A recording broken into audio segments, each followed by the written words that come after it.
Kevin Ollie, he went on his Instagram and he basically said his time at OTE is over with. And he has not gotten interviews with any other NBA franchise, at least to my knowledge. He hasn't gotten any other interviews. So can we call him the next head coach of the Detroit Pistons? What do you think, Anthony? Can we? I think it's very early, still in the stages. Was listening to Ball Down Live podcast, which is a Yahoo Sports podcast with Jake Fisher. And he basically said it's still a tug of war. It's still a toss-up. Like, Troy wants Kevin Ollie, and ownership wants Charles Lee. And then there's a report this morning that they're hoping that Monty Williams reconsiders. Ooh. So it's like a three-way, like kind of like a triangle. Like, I don't know what to kind of like tell fans that are like watching live or listening when this is a podcast like on Monday, but it's just so difficult to kind of take his Instagram message and automatically assume he's the next head coach. I think that he's in consideration, and I think Troy wants him to be the coach, but I think Goras and Arntellum, I think they're really leaning towards Charles Lee. And Jake Fisher even said like he would probably say Charles Lee has more of a footing within these interviews than a Kevin Ollie. But I don't know, man. It's just been so toxic to me as a fan trying to go through this. And like Milwaukee fired their coach like a month after us, and they just hired Adrian Griffin. Like, I don't really know what we're doing. Like, we're missing all of these draft combines. Like, if we were to hire a new coach, like he's gonna miss all these draft combines that are going on right now where you can evaluate talent. Like, I don't really know what we're doing. I don't know what we're waiting for. I don't know if, you know, they're waiting to see if Monty wants to take the job, or, you know, maybe Goras and Weaver can kind of meet in the middle. Maybe you hire them both. Maybe one's a coach, maybe one's an assistant. I don't know, man. To me, it just seems like we're wasting time, and the competent organizations will probably hire all their coaches by the time we get off our ass and actually hire one. Yeah, I was about to ask you too, like, is there any chance that Kevin Ollie is on a Pistons bench next year? Maybe not as the head coach, but maybe as an assistant or a developmental coach. I'm trying to find like the positive in it all. Like, I don't, because it feels like Kevin Ollie got the job. I'm just basing it on the cryptic message. Like, that's all I'm basing it on. It feels like he got the job, and like, I'm not disappointed in it, but I'm not that excited about it either. You know, like, it's not because I don't think he's the best candidate. And the only reason I don't think he's the best candidate is because he has no NBA coaching experience.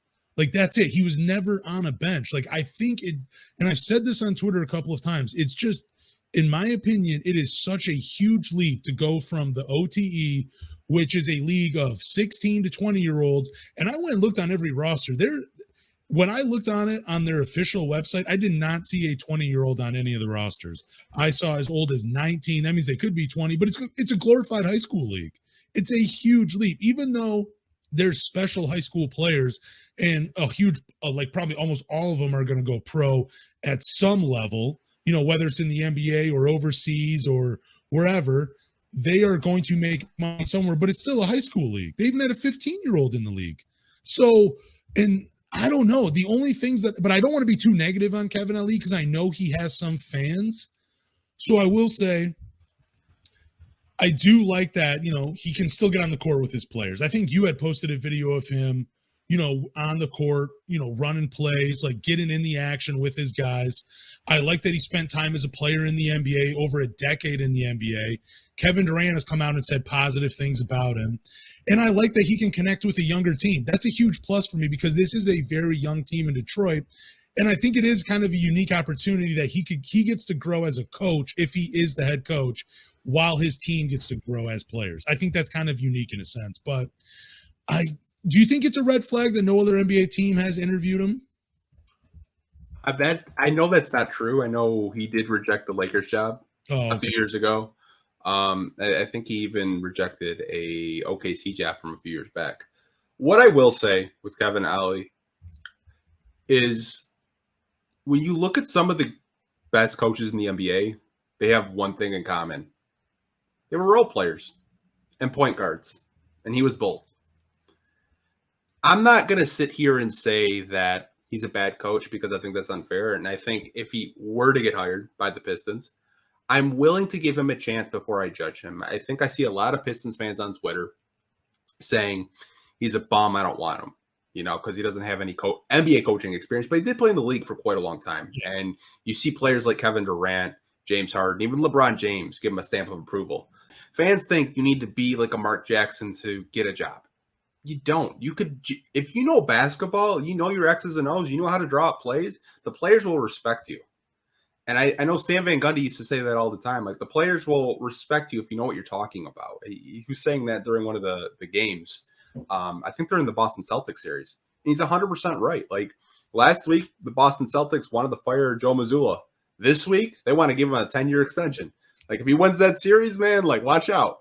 Like, if coaches know what they're doing and they know the game of basketball, the players will buy in. And that's what you have to remind yourself as Pistons fans. Like, Kevin Ollie, we've seen those overtime elite clips of him, teaching these kids how to, execute a closeout, teaching these kids that it's more than just basketball. It's about life. So I think, okay, if he's the coach, I'm down for it, man. Like, let's just give him a chance before we say he's a bad coach. We haven't even seen him, even for a full season or even get hired for that matter. I think if he is the coach, I'm fine with it.